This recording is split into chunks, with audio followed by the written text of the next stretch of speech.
Possibly one of the biggest myths in nutrition and weight loss is the role of saturated fat. So today's lesson we're going to look into detail at these and provide you some great information and some backstories as to how people are so confused. All right, so you no longer remain confused and make good choices. All right, so before we dive right in, let's be 100% clear what carbs, protein, and fat is, and many people are not even sure what is what. Also understand that every time you eat or drink something, your body will have a hormonal response that's either good or bad. The amount each person needs for each, like protein, fat, or carb can vary because there's so many factors: your age, your gender, injuries you may have, your metabolic rate from genetics, how tired you are, all those things, whether you worked out or not. All those things will vary depending on how much body you need. So the only way to really know is to become really good at, really clever at listening to the signals that your body's giving. All right, and it's giving many of them. All right, it's things like being tired, cranky, wired up, headaches. These are all sort of symptoms, hormonal symptoms of being either too much food or not enough, or too much of one and the ratio not quite right. All right, so over the course of your one-on-one lessons, we're going to sort of really help you to understand how to do this well. Understanding what carbs, proteins, and fats are, I like to use the analogy of firewood. All right, so when you're starting a fire, you need to have kindling. All right, so carbohydrates are like the kindling. So they're like, newspaper or pine needles or leaves or little sticks, whatever they are. They start a fire really, really quickly and provide instant energy, instant heat. All right, so the only problem with them is they burn really short and fast. So they're great for starting, but they're not good for keeping it going. Fire with only kindling will die out really quickly, which would be the equivalent for you if you're eating like too much sugar and breads and stuff like that. You'll get full, but within a short time you'll be hungry again.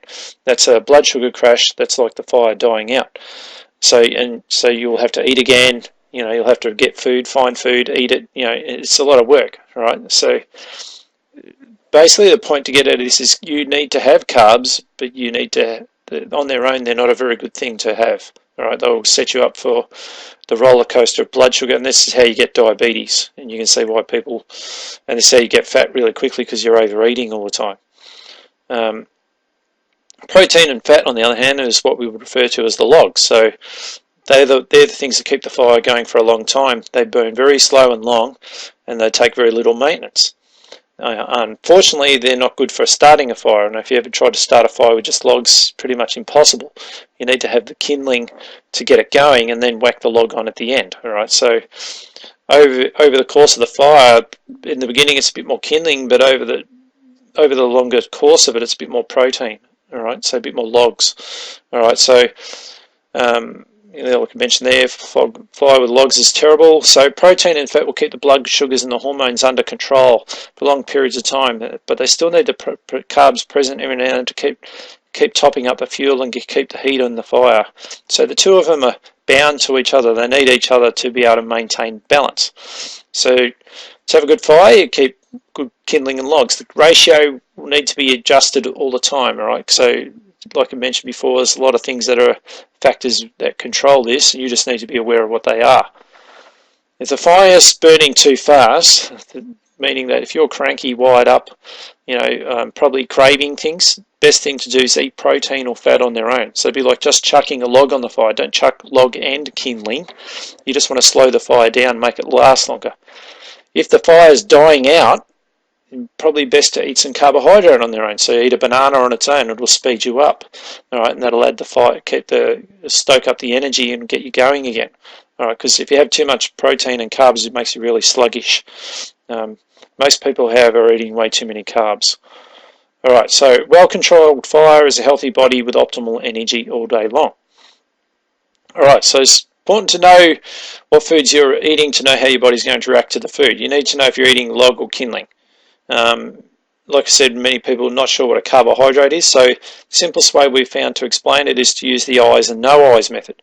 Carbohydrates we refer to as no eyes, so they predominantly come from things that did not have eyes, exceptions to the rules, but the following are quite high in fat and therefore placed in the eyes group for the purposes of balancing your meals. All right, so avocado, seeds, and nuts, they'd fall in the eyes group, even though they really don't have eyes. All right, because the way that they are composed, they're more like a protein and a fat. All right, so the protein and fats, we call them eyes because they come from something that has a set of eyes. It's pretty simple. All right, so all animals have a set of eyes and great sources of protein and fat. So cows, so the steak obviously would be a part of it, but also would milk, cheese, yogurt, cream, butter, that all comes from a cow that has eyes. So pigs, bacon, pork, ham, chicken makes eggs. So the eggs don't have eyes, but the chicken has the eyes that made the eggs. All right, so it's a pretty simple rule to follow to know what's a protein and what fat and what's a carbohydrate. Like I said, the only exceptions are avocados, seeds, and nuts. All right, so now that you know exactly what a carb, protein, and fat is and where it comes from, let us look at one of the most confusing and misunderstood topics with regards to weight loss, and that's understanding that you need to eat fat to lose fat, as opposed to avoiding fat, which is what most people do.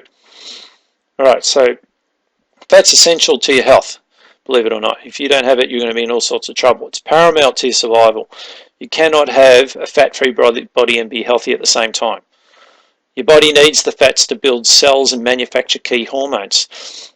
It assists in the health of the brain and the nervous system, regulates the immune responses, liver function, proper thyroid and adrenal activity. Adrenal activity is the stress, the adrenal gland is what makes your stress hormone. So without enough fat, you'll be a very stressed out person. All right. It's essential for absorbing vitamins and minerals. Most people are not aware of this. They just try to have a synthetic capsule, which is a complete waste of time, and you'll just piss it down the toilet. All right, because if you're not eating enough fat, you won't absorb any of those vitamins anyway.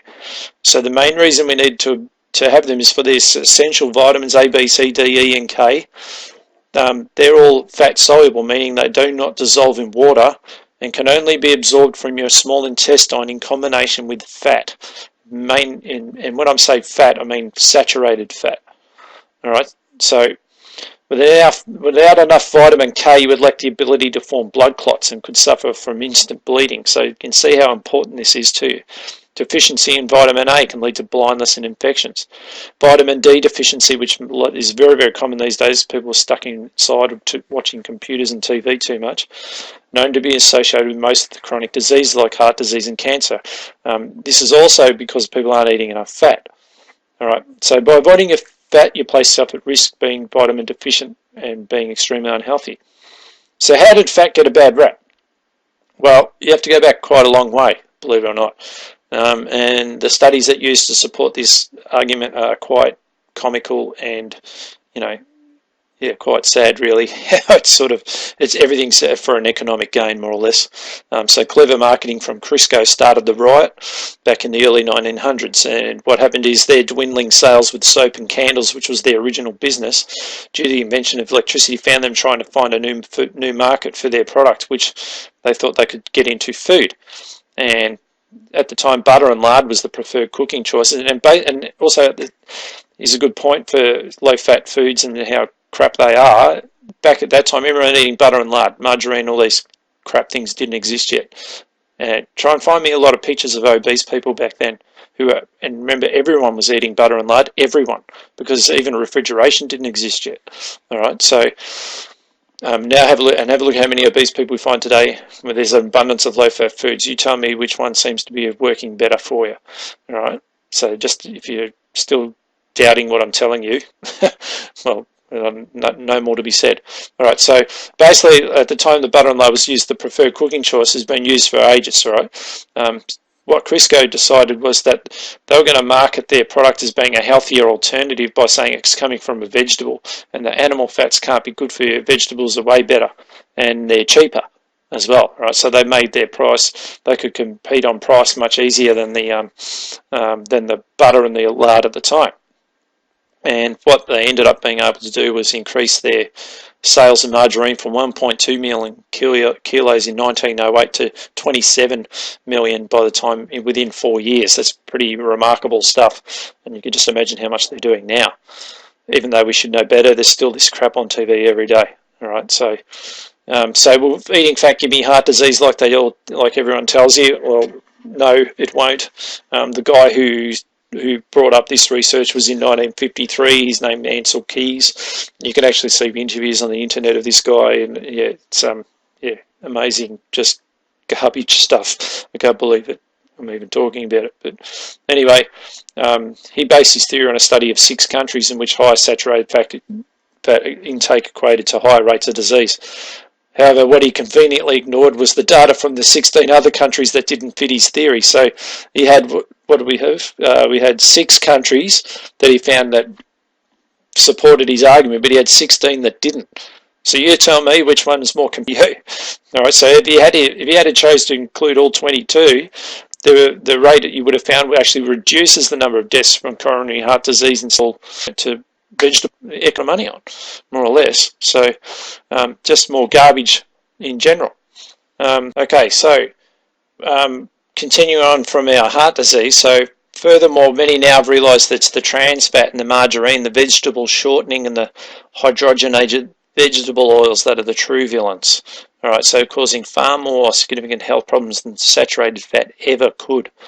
All right, traditional diets, and I've mentioned this book several times. Again, I'm going to say it 1,000 times to you, there is no other better book on nutrition than this book. Get yourself a copy of it from Amazon or off the internet. You'll find you can get a copy of that anywhere. Comparing diets of Eskimos in the Arctic who pretty much ate whale meat and blubber nearly every day of the year. So their diet was approximately 75% saturated fat. There was no reported cases of heart disease, cholesterol, or blood pressure issues that we're faced with today from diets of people that have hardly any saturated fat. All right, so it pretty much shows you that, different races of people actually need more fat in their diet. We're all a bit different, so I wouldn't recommend we go and eat 75% saturated fat because we're not Eskimos, but some people will need a lot more and they'll do quite well with it. Right, so you can read, like I said again, read his book and you'll see a lot of cases, New Zealand Maoris and Polynesians, very much the same, all right, living on diets of seafood and that predominantly. All right, so does fat have too many calories? Well, first I'd say calories, don't even worry about talking about them, but just for the sake of explaining the details behind it and why people get confused is because dietary fat has almost double the amount of calories as energy that proteins and fats do. When people are using their calorie counting or energy in and energy out method for losing weight, that's why they pick on fat, because it has double.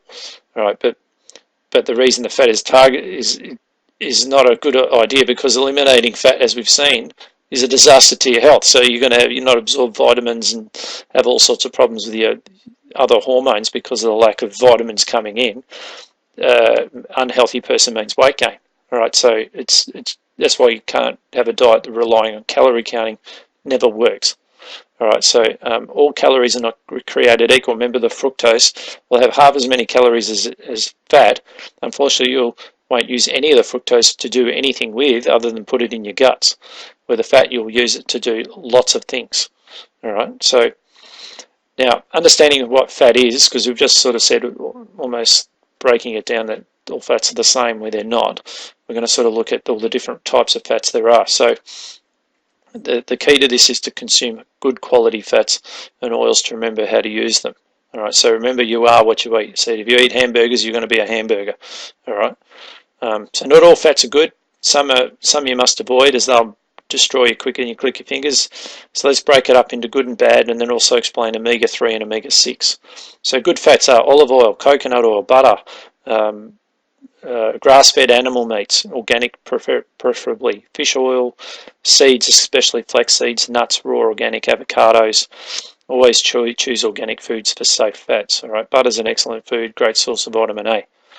Bad fats to avoid: corn oil, soy oil, canola oil, safflower and sunflower oil, basically any vegetable oil, basically any fried foods, things that are like made with these things, which are mayonnaise, margarine, salad dressings, all loaded with these bad vegetable fats. Anything that has those vegetable fats in it, oils, stay away from it. Like, it is just bad for you. And most processed foods will have them because it's cheap to make it with. Right, so they make a lot of profit from using these things instead of, say, butter and lard. It costs too much. You wouldn't be able to afford it. All right, so that's why you just cook wholesome foods. The processed foods have things added. Vegetables do not. Structurally, trans fatty acids are closer to plastic than fat. Actually, margarine's one molecule away from being fat. Trans fats consumption has been linked to the heart disease and elevated cholesterol levels, more so than the saturated fats, as we looked at before. Basically, these foods include anything cooked or in vegetable oils. All right, that's why fish and chips are bad. Potatoes themselves, they're not the greatest vegetable, but as a potato, they're not so bad. But when they're fried, they're terrible because of the oil.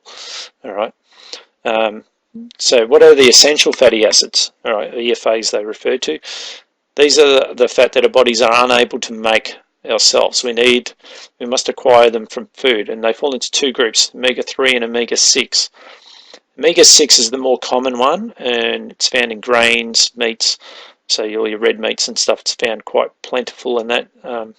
Many commonly cooking oils, all the trans fats, it's found in them. And so basically, we eat a lot of omega-6.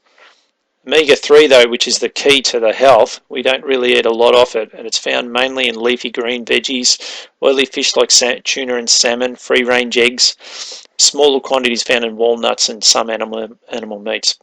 We don't eat anywhere near enough of omega-3 to omega-6. Omega-3 is like nature's anti-inflammatory. It's vital to the development of a child's brain and the nervous system. It helps them maintain and repair the adult brain and all the nervous systems, all your nerves and your muscles. Injuries that you have, like build-up of inflammation, omega-3 is excellent for sort of like combating that and helping you to get on top of it. All right, so if you've got any injuries at the moment, and bear in mind weight gain itself is inflammation, omega-3 is critical for you. So how much should you eat? Well, ideal ratio is 1 to 4. Unfortunately, the ratio that we're eating is probably closer to 30 to 1 instead of 4 to 1. All right, you can sort of see from the diagram here. All right, so natural diet will have a lot of omega-3s with a bit of omega-6. This is currently what we do. All right, hence that's why we're so unhealthy. All right, so while we must all eat high-quality fats, the amount varies from person to person, which I said at the beginning. You must listen to your body. Remember the firewood analogy. Teaching you over time how to get better and better at this. It's a work in progress that you'll have to just keep constantly doing.